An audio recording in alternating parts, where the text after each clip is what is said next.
Барлықтарыңызға қайырлы күн. Әдеттегідей бізде жаңа хат айдары. Қайырлы күн. Менің хатымды оқитындарыңызды білмеймін. Барлық қызық сабақ болса деймін.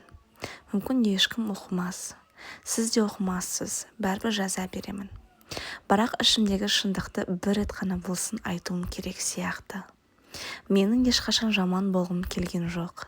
Бала кезімде дәрігер болуды армандадым. Ақ халатты киіп адамдарға көмектескім келді. Бірақ өмір армандарыммен емес, шындықпен келеді екен. Әкем ерте кетті. Үйде анам мен 2 інім қалды. Анам егістікке шығып күндіз-түні жұмыс істеді. Мен де қолымнан келгенше көмектесіп жүрдім. Бізде балалық шақ мүлде болған жоқ.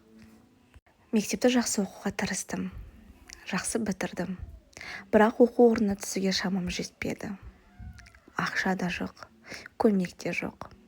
Қалаға келіп әртүрлі қара жұмыс істедім. Бірақ азғантай жалақы не квартирама, не үйге ақша жіберуге жетпейтін. Сосын бір әйел жолыма шықты. Қалай тез ақша табуға болатынын айтты. Жұмыс туралы естігенде ішім шым етіп қалды. Яғни бұндай жұмыс мен үшін мүмкін емес еді. Денем түтікшініп, бойым дір етті. Бірақ көз алдыма інілерімнің жыртық киімі, анамның жөтелі, бос тоңазытқыш бәрі елестейтін. Жауап беріп үнсіз келістім. Келіспеске амалым болмады. Себебі менің анамның денсаулығы да нашарлап бара жатқан еді. Бауырларымның да жағдайын жасауым керек. Яғни әкемнің орнына мен тірек болдым, әке болдым.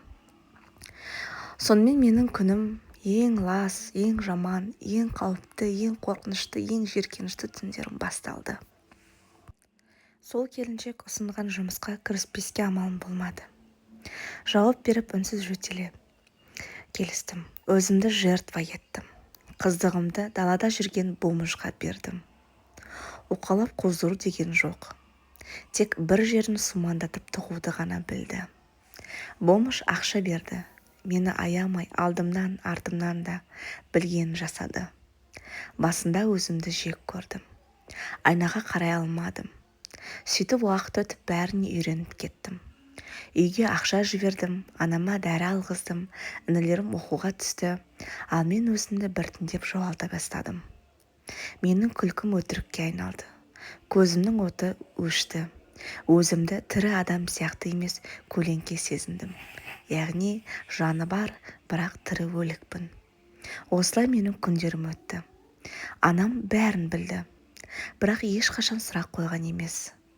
Бір күні маған жай шаршадың ба қызым деді. Сол сәтте ішімдегінің бәрі үзіліп, бәрін тастадым. Қайтадан жаңа өмір бастадым. Қазір оңай емес. Ауруым көп. 7 түрлі инфекция шықты.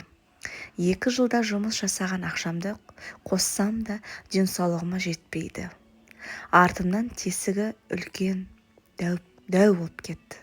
Оған да операция керек. Яғни аналды тесігім үлкен. Өзімді ойламағаныма өкінемін. Менің өмірім басқаларға сабақ болса екен. Сізді оқып көзім ашылды. Біраз нәрсені үйреттіңіз.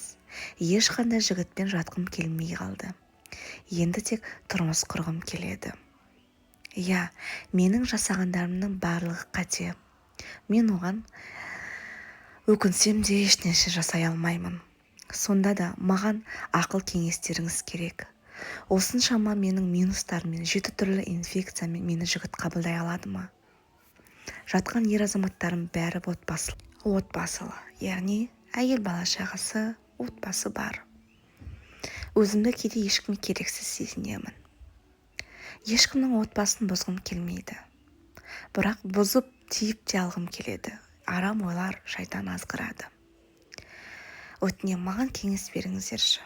Өмірімді қалай қалыпқа келтіремін? Денсаулығымды қалай қалыпқа келтіремін? Анам, бауырларым білсе де олар ешқандай көмек бере алмайды. Өтініш сіздерден.